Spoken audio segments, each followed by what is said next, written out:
My family didn't just leave me out of their lives. They faked their own deaths to collect a fortune and leave me with nothing. They thought I'd never figure it out, but they have no idea what I'm capable of when I know the truth. Let's just say this isn't ending the way they planned. All right, let me introduce myself. I'm Alex, 25 years old, and let's be real. I'm the classic black sheep of my family. Yeah, the one they conveniently forget to mention at dinners, the one whose calls go straight to voicemail more often than not. Growing up, I got used to the side-eye glances, the subtle put-downs, and let's just say their expectations of me weren't exactly high. But nothing, and I mean nothing, could have prepared me for this latest stunt they pulled. It all started pretty randomly. A few weeks back, they were acting, well, off, like hushed phone calls in the other room kind of off. There were mysterious little family gatherings I was definitely not invited to, and every time I'd ask what was going on, I'd get some vague excuse or forced smile. Then one day, poof, they were gone. Just like that. No texts, no calls. One minute they were there, living their suburban fantasy, and the next, the house was empty, completely deserted. The neighbors were the first to tell me, acting all somber, saying things like, they needed a break, went on vacation and didn't come back, or, I'm sure they're all right. Yeah, real comforting. And then, out of nowhere, I get a call from the local police telling me they'd found the family car abandoned on some empty road. No bodies, no signs of where they went, just nothing. At first, I felt, I don't know, lost. But then that gut feeling, you know, the one that tingles when something just doesn't add up? Yeah, that kicked in real fast. I mean, my family wasn't exactly the spontaneous mystery road trip type. They loved control, predictability, all that. And this whole thing, it reeked of something planned, like a script written with way too much attention to detail. I started thinking, what if this wasn't some tragic accident? What if they weren't in danger at all? What if this was all just part of some meticulously crafted plan, one where I was the last one to know?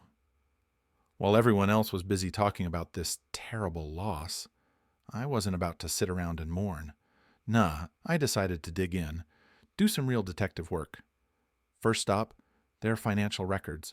See, the funny thing about being the black sheep in the family is that sometimes they forget just how much you know. They'd let me handle bits and pieces of the family finances before. Probably thought I wasn't smart enough to understand the big picture. But here's the twist. They were dead wrong.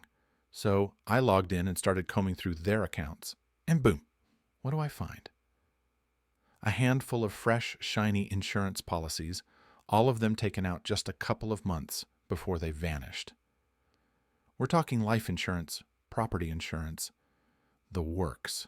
If that doesn't scream sketchy, I don't know what does. It was like waving a bright red flag right in my face. My gut was practically doing backflips, screaming at me that this was no accident. This was a setup, something straight out of one of those crime shows. And the best part? They probably never thought I'd catch on. See, they'd spent years brushing me off, assuming I'd never notice anything because, in their eyes, I was just Alex, the family misfit, the one who didn't have a clue. But that only made it sweeter, because now I had something, and the deeper I dug, the dirtier it got. The deeper I dug, the clearer things became. Suddenly, my suspicions were starting to look less like paranoia and more like cold, hard facts. Every record I looked at was a breadcrumb leading me somewhere, and the trail was anything but clean. First, I stumbled on a bunch of files that had clearly been, let's say, adjusted. I mean, it was almost too obvious.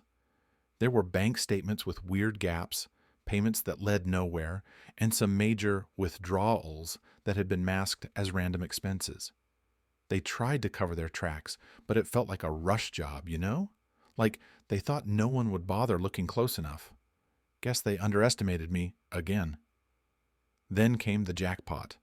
Old documents, dusty contracts, and a trail of emails that they'd forgotten to wipe out. The best part, they didn't think I'd ever see them. These weren't just slips. These were straight-up clues, breadcrumbs left out for anyone with half a brain to follow.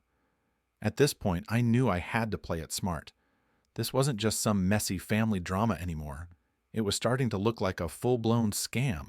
So I kept my cool, kept my distance, and took screenshots of everything. I wasn't about to leave any stone unturned. By this point, my suspicions were more than just a hunch. They were facts staring me right in the face. The more I dug, the clearer it became. My so-called family had planned to cut me out entirely. Every document I got my hands on, every will and trust fund paper I pulled from those archives, was like a slap in the face. And guess what? My name was practically non-existent. Not a mention, not a penny. All those assets, the insurance money, everything was listed to go to my charming relatives. They'd set it up perfectly, hoping to cash in on their little disappearance and leave me high and dry. Clever, right? They probably thought I'd just roll over, accept the scraps they threw me. Or, rather, didn't throw me. But if there's one thing they failed to account for, it's that I don't go down without a fight. With every paper I found, the anger inside me grew. They thought I wouldn't catch on, that I'd be too clueless to see through their game. But they'd overlooked one crucial detail. I was done playing by their rules. As I kept digging, I noticed something weird.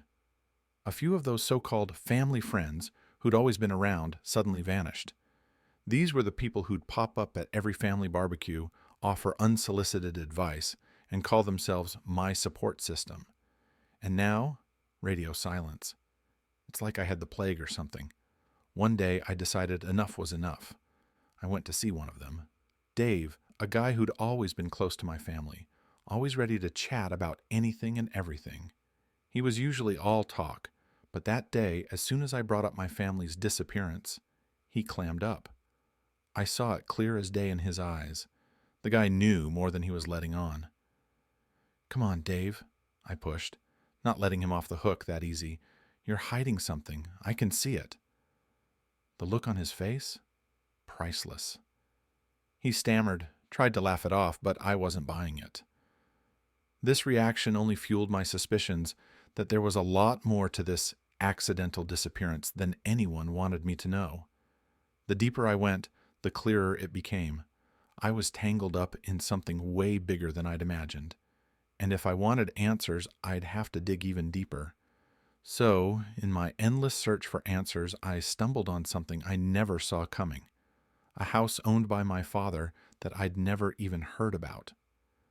This place wasn't on any official family list or talked about at gatherings. It was like they'd wiped it from existence. Or at least tried to. I decided to go check it out, half expecting to find an abandoned old house. I mean, who even keeps a place like that hidden? But the second I stepped inside, my whole theory flipped. This house wasn't some empty shell. There were clear signs of life, recent ones, fresh food in the kitchen, clothes in the closet, and even a half-empty coffee mug still sitting on the counter.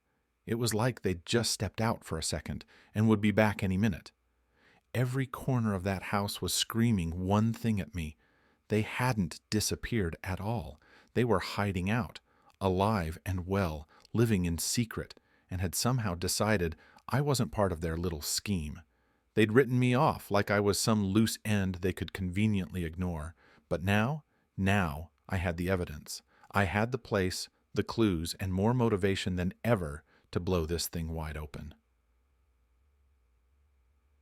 The moment I stepped inside that house again, I nearly stopped in my tracks. There they were, my family, alive, perfectly fine, and somehow looking both shocked and annoyed to see me. It was like they'd seen a ghost. For a few seconds, nobody said a word. Just a bunch of wide-eyed stares, as if I was the one out of the place. The silence broke when my father finally cleared his throat, trying to come up with some kind of explanation. "Well, Alex, this was necessary," he stammered, clearly scrambling. "You wouldn't understand. We did it for the future, for stability. You're too naive to see the bigger picture." "Too naive?" I shot back, barely keeping my voice steady. "You disappear, fake your own tragedy, cash in on insurance money, and I'm the naive one." Their excuses kept coming, each one worse than the last. Apparently, all of this was for the family, just not for me. They talked about how I wouldn't get it, how they were doing what was best for everyone, as if that made it all okay. Every word felt like a twisted justification, as if they truly believed this grand scheme was anything but betrayal. In that moment, I realized the brutal truth. To them, money was worth more than family, more than honesty, more than me. But if they thought I was just going to walk away quietly, they had another thing coming. Once I had all the evidence neatly lined up, I knew exactly what I had to do. No more hiding in the shadows, no more playing their game. I called in the big guns, lawyers, insurance investigators, the whole 9 yards. They probably thought I'd just back down and let this go. But that's the thing about being underestimated. It only makes winning that much sweeter. The look on their faces when they realized what I'd done? Priceless. They'd spent so much time and energy crafting this perfect plan, carefully sidestepping any suspicion, convinced they'd pulled it off flawlessly. But here I was, the very person they'd written off, standing with undeniable proof of their little scheme. They'd dug this hole for me, but now they were the ones falling right into it. Every word, every document I handed over was like a nail in the coffin they'd tried to bury me in. The investigators saw right through their justifications, and no amount of fake sympathy or last-minute excuses could save them. They thought they could outsmart everyone, but they'd never expected me to be the one holding all the cards. In the end, justice wasn't just served. It was a full-blown victory. They lost everything they'd schemed for, and all that was left was the wreckage of a family built on lies. It wasn't pretty, but for the first time, I felt like the truth had won.